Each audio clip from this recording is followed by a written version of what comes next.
નમસ્કાર દર્શક મિત્રો, બોટાદ દસ્તક ન્યૂઝમાં આપનું હાર્દિક સ્વાગત છે। હું છું પાયલ મકવાણા। આપ જોઈ રહ્યા છો બોટાદ દસ્તક ન્યૂઝ। હવે પછીના સમાચાર વિગતવાર। 18 મીટરના રોડ પર ભાજપના નેતાઓએ 6 મીટર દબાણ કરી 6 દુકાન 5 મકાન ખડક્યા।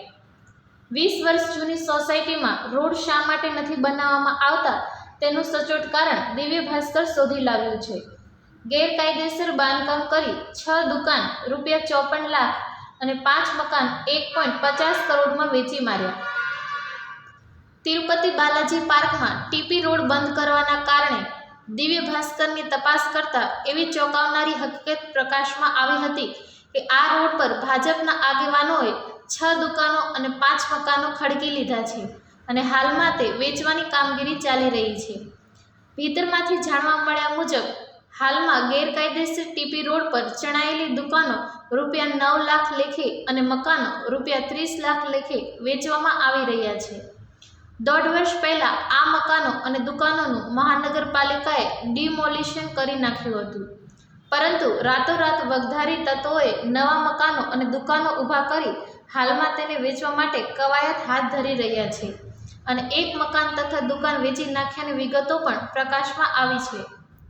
મનપાના ટીપી રોડ પર ખડકાયેલી આ મિલકતોને વેચી નાખવા કૌભાંડીઓના ઇશારે મહાનગરપાલિકાના જવાબદારો પણ કાર્યવાહી ન કરતા હોવાની હકીકત પ્રકાશમાં આવી છે।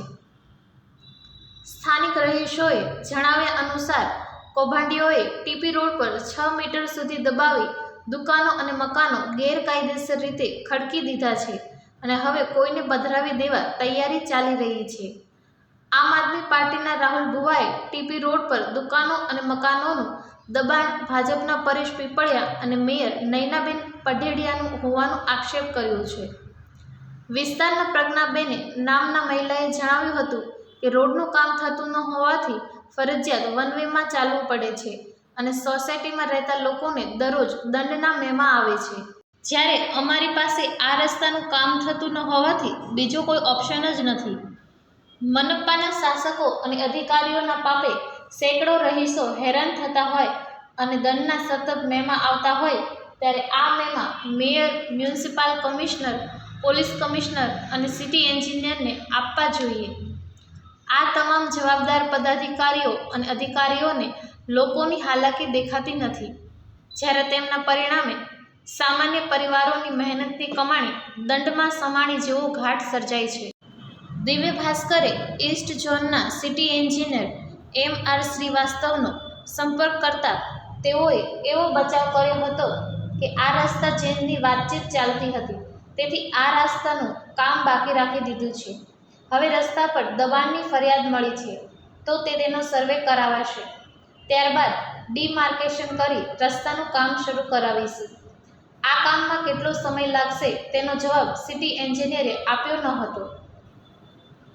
ભાજપના ચારેય કોર્પોરેટરો કંકુબેન ઉધરેજા, મેયર નયનાબેન પેઢડિયા, કાળુભાઈ કુંગસિયા અને પરેશ પીપળિયાને જંગી લીડ મળી હતી અને આ વિસ્તારના બૂથ નંબર 59 અને 60માં ભાજપને 175 અને 200 મતની લીડ પણ મળી હતી, છતાં ચારેય કોર્પોરેટરો પ્રજાનું ધ્યાન રાખતા ન હોવાનું ચિત્ર ઉપસ્યું છે।